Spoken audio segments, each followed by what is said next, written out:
Thank you, Stan. Ricky, have at it. Have at it. Y'all are gonna be extremely thankful to know that you didn't get stuck with me today. I had a person lined up from communities and schools in North Carolina to come and some medical issues arose. They couldn't, so I'm thinking, oh Lord, it's gonna be me and nobody wants to hear me. But I had a great idea when somebody suggested it, I'll take credit for it. That probably was my wife, to be honest with you. But she said, why don't you get the chief of police, the new chief, Chief Carter, coming. So I'm like, that's a great idea. So I asked him, he was very grateful and excited about coming up here to do this. So we're going to be excited to do this. I got ready to come up here with my glasses holding on to them, hope they don't fall off. But he gave me a little bit of a bio, and I'm just going to read a little bit about it because I was excited to hear some of the things here. Chief Carter has been serving with the Thomasville PD for 24.5 years. I think that's an amazing thing to serve in one place for that long. You can think about that for a minute. But prior to his appointment as chief, he served as a major, and he was also served different leadership roles in the department, including field operations sergeant, lieutenant, captain, criminal investigation sergeant, special operations lieutenant, and special weapons and tactical commander. So there's all some of that last one sounded fun for me. He's not chasing me. He's a graduate of lots of different places. Let's see, he earned a bachelor's degree in criminal justice from Appalachian State. Yeah, I knew it was coming. I was just waiting on it right. I stopped there. As well as a master's degree in justice administration from the University of Cumberland.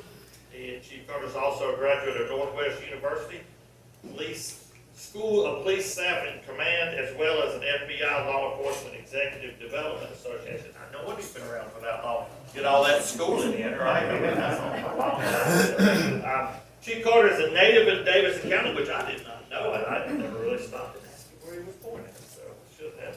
But he enjoys spending time with his wife, 2 children.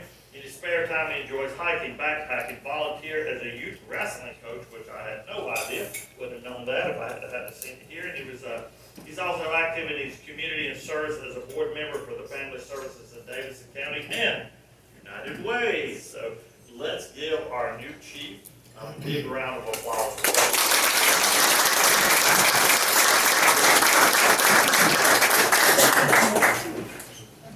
Thank you for that introduction, Ricky. Thank you for writing for me. So I just want to say thank you to everybody here at the Rotary Club. The police department certainly appreciates all of your support throughout the years. I remember being a young police officer and hearing the support of Rotary. So we certainly thank you for the support that you've given our police department throughout the years. I also want to say thank you to our council members, Hunter Frith, Peyton Williams, and Doug Hunt. Thank you for your support. They recently voted for an opportunity for us to get a significant technology upgrade, body cameras and dash cameras. And so we certainly thank them and thank the mayor as well for his support. So those things are very important for our community to protect our law enforcement officers as well as our community. And so I just want to thank you all. And so thank you, Ricky, for the opportunity to just share a few words with you about our police department and kind of what our focus is. Before I get there, I want to talk about a little bit, about myself. Married my wife Jody for 23 years. High school, met in high school, and so married after college. I've got 2 kids, Trevor and Carson. My son Trevor's 22. He just graduated from Greensboro College. He'll also be entering the law enforcement profession, and so his mother and I are very, very grateful for that he's got a job, not so much that he's in law enforcement, but he will no longer be on our ticket. We're very, very thankful for that. Our daughter, she's UNC Charlotte. She doesn't really know what she wants to do yet. I'm sure she'll probably, in her mother's footsteps, being a nurse. Certainly a field service. So, with that being said, one thing I'd like to talk about is the focus of the police department. Obviously, is to reduce crime, right? And to make sure that Thomas was a safe environment for people to work, visit, and live. And so, in doing that, none of that would be possible without the partnerships that we are able to obtain throughout the years. and the support of the community. And so a couple of the things that we look at is our gun violence reduction efforts. Okay? Obviously, if you watch TV, you see the violence that occurs across the nation involving firearms, right? And so one of our focuses was, okay, how do we reduce our gun violence? Number one, how do we reduce our violence that occurs amongst our youth? But also, how do we get the guns out of the hands of those that shouldn't have the firearms, right? So that's certainly one of our goals. And so in doing that, we just recently launched a program that's called EKG Squared, educating kids about guns and gangs. And so we were very, very fortunate to be a pilot program of that. It was offered to us through Project Safe Neighborhoods, which is our federal partners. And so we had an opportunity to teach all of our 7th graders at Thompson Middle School about that program. And so it's a program that's designed to teach kids about choices. And by making bad decisions, what your consequences could be. And so our middle school SRO, Chet Gerald, was able to teach that program to all of our 7th graders. And so that program has seen some good efficacy throughout the nation and the country. And so we're hopeful that we'll see much of the similar effects that other agencies have as well. Hopefully we'll be able to roll that out to our high school in the next few years. A couple of the programs we're involved in this coalition is Safe Kids Worldwide. So I don't know if you're familiar with that organization, but it's an agency that aims at reducing juvenile injuries. Okay? And so to do that, we look at car seat education, firearm education, and bike safety education. So our traffic safety unit, we have bicycle radios throughout the year, and we also hand out bicycle helmets to encourage the kids that you see riding a bicycle to wear those helmets. We also have a new program we started 3 years ago with our Parks and Recreation Department. We figured, all right, how do we reach our youth? And so who was really, really good at reaching our youth?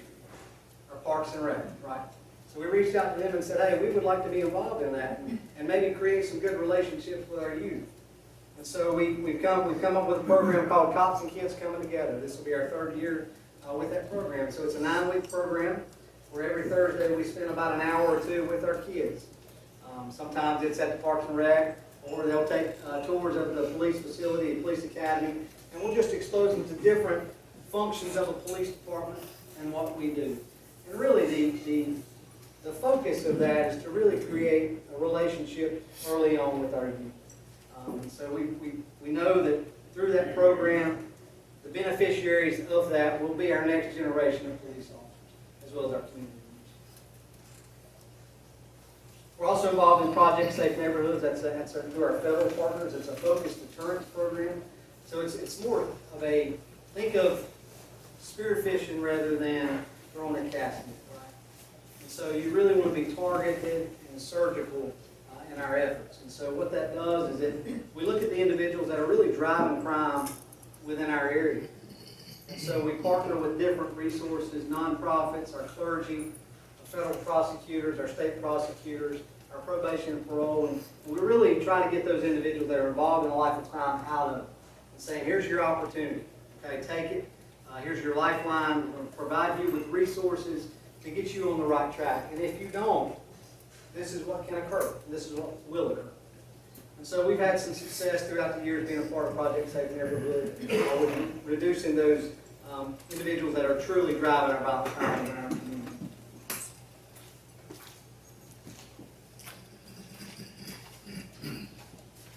So really the mission of the police department is truly to create long-lasting relationships by serving our community, safeguarding the rights of all individuals, and protecting and serving everyone. We're an agency committed to excellence, and so we believe if we strive for that, we're certainly going to meet it.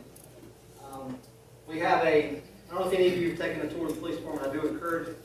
We have a program called Talks and Tour, and so you're welcome to call us and we'll provide you with a tour of the police facility. It is really a state-of-the-art facility.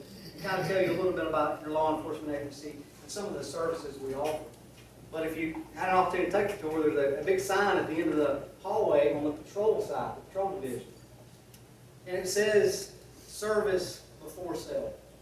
And so it's a constant reminder of the oath we took as law enforcement officers to provide that service and to truly be dedicated to our professional duties first before our personal needs. And so it's a daily reminder to everybody in the agency.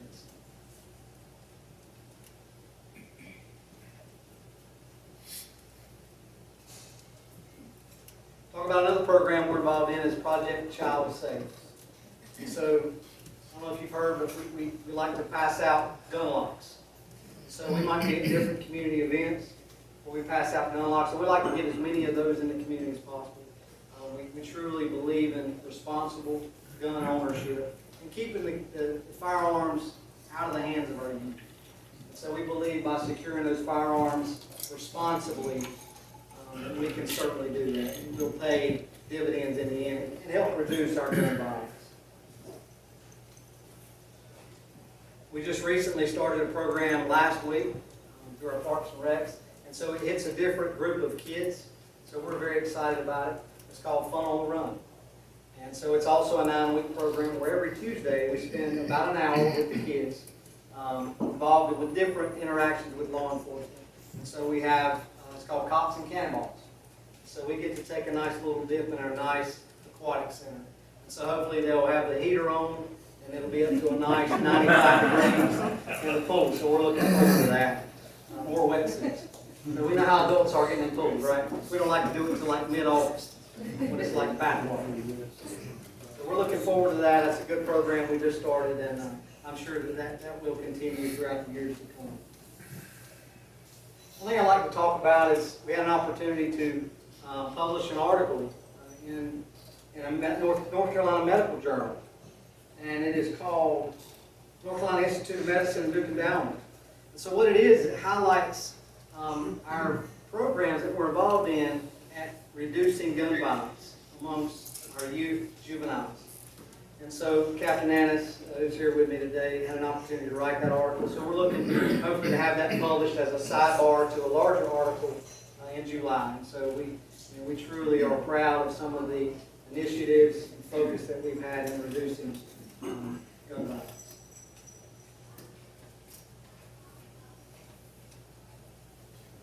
One thing I'd like to talk about also is we're also involved in partners in prevention. So obviously, if you turn on the news, you hear of overdoses, right? That's things that are plaguing communities or opioids. And so we're part of a Partners in Prevention, which is a coalition that really truly aims at reducing opioid addiction and substance abuse in Davidson County. To mention a few of those are Salvation Army, Partners in Prevention. We've got Centers for Prevention. We also have Davidson County Health Department. Novant Health is a part of that coalition as well. So we're looking to truly get that off the ground and truly make some good effects and positive effects as it relates to opioid addiction and reduce those overdoses.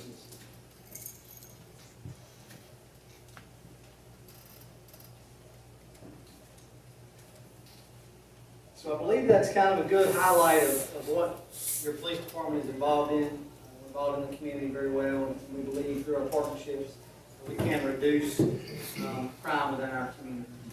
I'd like to talk about a little bit about our family services. I am a board member. I've been on board. This is my 3rd year as a board member. I knew that Thomasville was a little bit underrepresented as it comes to services because we know that Lexington's a county seat. Right? So a lot of the services involved in the county are located in Lexington. And so as a board member, I knew it was important to have a service in Thomasville where our citizens can have access to family services, and a lot of that was an expanded advocacy program, where it's the electronic filing of 50 Ds. And so we made connections with our family services. Tim Tilley is the executive director, and said, hey, we've got a satellite office here in Thomasville Police Department where you can house, put somebody, and our citizens here can have an opportunity for domestic violence protective orders and do the electronic filing there, so they don't have to travel to Lexington to do that, or the clerk's office to do that. And so, fortunately, Family Services was able to house that, and we went from 1 day to 3 days a week. Unfortunately, they lost funding, so we lost that for a little bit, and now they're secured funding again, and so we're looking to get that back very, very soon for our citizens. So we're very, very proud of that, partner with Family Services, and get that service in Thomasville for our citizens. So with that being said, I'll open it up for a few questions. I know that just because I'm the chief of police doesn't mean I know it all. Clearly I don't. So I brought backup. I brought my captain, and so hopefully if I can't answer it, he can answer it. And if he can't answer it, we'll make some phone calls, we'll get you some answers. So with that being said, does anybody have any questions? Yes, sir. Greatest victory, greatest challenge.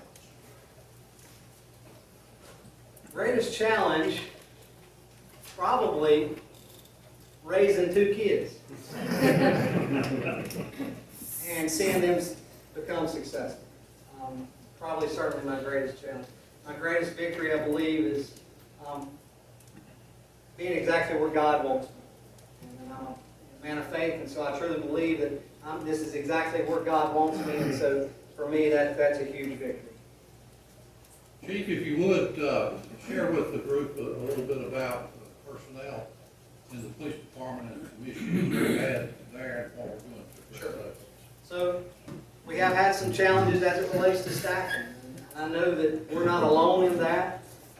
There are many businesses, whether private or public, that are experiencing that. So your police department is also experiencing staffing shortages.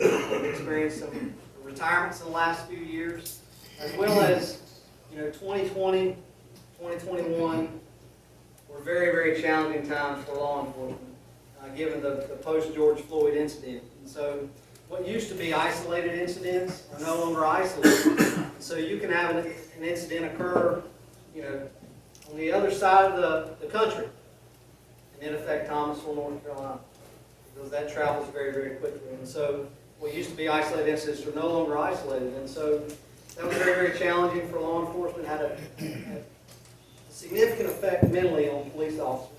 And so what we saw officers leaving the business, just mentally, just couldn't take it. And so some of the things we've done is we've put a recruitment team together. We knew that it was important to reach out to the community and an opportunity to rebrand and say, hey, this is who we are, this is what we do for our community. And so what we've done, we've actually been able to fill a lot of our vacancies, been able to backfill a lot of those. So right now we have about 20 vacancies, sworn positions. And so we're looking to have almost 12 of those filled. Unfortunately, it takes quite a while to get a police officer in a solo capacity, because you have to go through training, and then once you graduate rookie school, then you have another 16 weeks of training. And so you're looking at about 8 months to truly get a police officer trained and on the streets in a solo capacity where they can respond by themselves for members of the community. So we're very proud of some of the things we've done, put a recruitment team together, and being able to backfill a lot of those vacancies. How competitive are you with salary and benefits to the surrounding areas and Davis County Sheriff? So what we've done is thanks to council for authorizing that. They authorized a salary study. And so we knew to get the best of the best, we have to remain competitive, because we are nestled right beside a large metropolitan police agency. Winston-Salem, Greensboro, High Point, Salisbury down the road. So we have to remain competitive. And so City Council was gracious enough to conduct a salary study. And so that's ongoing, and we look to get some good results from that. And so we are looking to remain competitive, because we know that's what it takes to attract really good qualified candidates. We got a situation where we got 330 million people in the country. We got over 400 million guns. Many of those guns are more powerful than what your guys are carrying to protect not only yourselves but the community. What would be the best thing that could happen from your perspective to bring this into some type of balance, so we're not having to watch what we're watching on television almost every day? Well, I wish I had the answer to that. Unfortunately, I don't. What I do know is that we need to keep the hands out of our bad actors. I can tell you that. And so the initiatives we're focused on is doing that, is trying to keep the firearms out of non-responsible gun owners or the individuals that are looking to do harm to others within the community, or even our law enforcement officers. I know that we had an incident that occurred a few weeks ago. I don't know if you've watched the news, but we had an incident where we were called to assist Davidson County. And luckily, we have an armored vehicle that allowed us to handle that situation. If we didn't have that, we would have certainly not been able to bring that to a resolution like we did. And so, with that being said, I don't know what the answer to that is, because clearly they're still manufacturing firearms, right? And so I think our goal and our objective is to make sure that the firearms stay in those that are responsible with those firearms. So that is certainly our goal for the police department. I know that across the nation, that mental health crises often result in a call to 911 and police involvement. What are you doing in Thomasville as far as training and strategies to address mental health crises? Sure. So a couple things we've done. We were actually one of the first agencies in Davidson County to launch crisis intervention training. And so the majority of our staff, now obviously if we get new folks in, they have to go through that training, but the majority of our staff has been trained in crisis intervention training, which is how to deal with somebody that is suffering from a mental health crisis at the time, and what services are available to get those folks into that service, okay? And so we believe in that de-escalation tactic. We also are involved in integrating communication assessment tactics.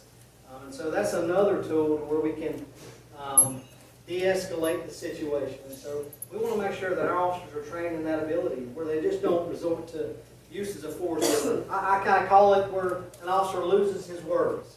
I know I say that a lot with my people. When somebody loses their words, they're getting ready to resort to some form of a use of force or something like that, where they're no longer able to communicate with that individual. So we want to make sure that we still have that ability to communicate with those that are suffering from mental illness, but also to recognize it and get them to the service providers that specialize within that field.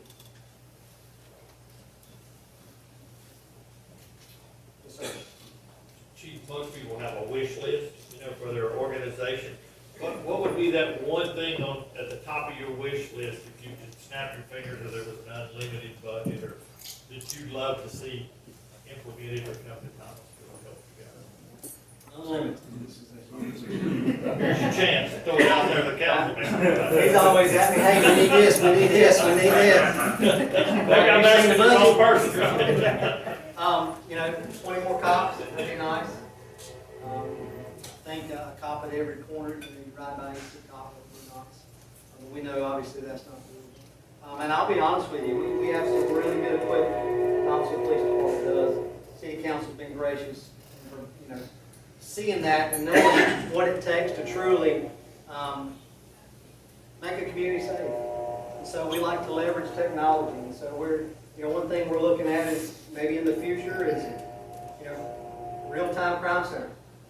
That's something that could maybe be in the very, very distant future, near future. I don't know, it depends on what type of funding they would take to equip that, and staff as well. We like automated license plate readers. And so we can look to put cameras in areas, our high crime areas or our high traffic areas, our major thoroughfares. And so we can put cameras in those areas that constantly run tags, right? And so they're constantly running tags as vehicles go through that area. And so if we have a crime within that area, we can search that database, and that'll, gets us one step closer to finding out who did that. So those are some things we may look for in the future, but we also got to be careful too, is to not step on the rights of individuals. So we've got to make sure that that's reconciled, and we don't do that. So with the emergence of technology, could also invade the rights and privacies of others. So we got to make sure that we're not putting things out there that doesn't. How many officers do you have? So we're an authorized strength of 70 police officers. We have one grant position, which is a DWI task force officer. And so he is partners with the Governor's Highway Safety Program. And so his main job is to remove drunken or drug drivers off the road. Are you using drones? Yes, we do use drones. Absolutely. We believe it has, that piece of technology has made our job a little bit safer. We can certainly put a drone in the sky and see an event before we have to get close to the event, if that makes sense. And so, we're a believer in drones, and we certainly like to utilize those as much as possible. And it's certainly cheaper than a helicopter. Chief, you were talking about, the opioid, crisis. Do officers carry Narcan? We do. Yeah, we've carried Narcan for quite some time now, and so we train our staff on how to use Narcan. So we were one of the first agencies in Davidson County to have that, our officers to have that capability. So we encourage staff to use that. Now, first and foremost, our main priority is to make sure the scene is safe, right? So, we're not, by trade, we're not medical responders first, right? We're law enforcement officers, which sometimes can be a misnomer, but that's our main priority, is to make sure the scene is safe for medical, emergency technicians, and those service providers who are responding to the scene. And once the scene's safe, we do encourage the use of them. Yes, sir. When you get the bad guy, how happy are you with the way the justice system takes care of it once you've done your part? Anyone from the district attorney's Next office? question. Thank you for your question. So, 24 and a half years in the business, right? If you'd asked me that question 3 years in, my answer would have probably been different. And so I kind of know how the district attorney's office works. And I know that sometimes we're probably, law enforcement, is probably not the greatest at getting all the evidence we need to convict somebody, right? Because the standard of proof is beyond a reasonable doubt. Unlike the civil side, which is just a preponderance of evidence, which is kind of 50%. So if I was to throw a number for beyond a reasonable doubt, that's 99% that person did that crime. And so with that being said, we would rather let 10 people go and convict one person that didn't do the crime. So our district attorney's office has a difficult job, right? They really do, to making sure they get those convictions, and sometimes taking a plea is sometimes the best course. Although we may disagree from time to time, but we realize that getting folks into the justice system and getting those convictions early on sometimes will pay dividends later on. So I don't know if I answered your question. I tried to balance that best I could, right? Try to debate, right? I try to be diplomatic in that response there. Thank you, Chief.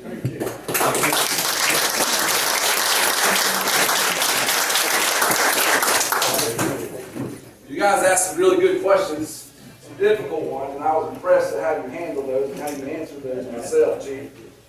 Ricky, thank you for bringing Chief and Captain Mance here today, and for pivoting. We didn't have CIS, but I think this was very timely, with Chief relatively recently stepping into that role, and informative, and thank you guys for being here. I myself, my father was law enforcement in High Point, so I grew up with that respect for you guys, and I really appreciate you highlighting. We talked about protect and serve with you guys, and you highlighted serve, the serving part of that a lot today, and I really appreciate that. We so focus on protecting all the time, right? Fighting the crime, finding the bad guy, justice, reducing crime, protecting, and that's extremely important. But let's not forget that service part that you guys do, so thank you for that. And I appreciate you mentioning the relationships that you have with the other departments, whether it's Parks and Rec or whatever. I think that's extremely important in this community, and I think it's very good. It's visible and it's strong, and so thank you.